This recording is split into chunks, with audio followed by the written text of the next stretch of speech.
3. It's a win for the state and RIC.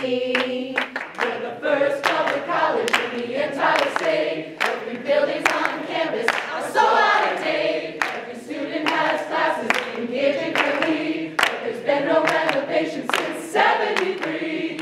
Yes, I'm number 3. It's a $50 million bond for RIC. Vote yes on number 3. It's a win for the state and RIC. Got a great school of nursing, but their space is so small. It's a wonder they have room for teaching them all. The solution is provided by bond number 3. It creates an addition for Fogarty. Yes on number 3. It's a $50 million bond for RIC.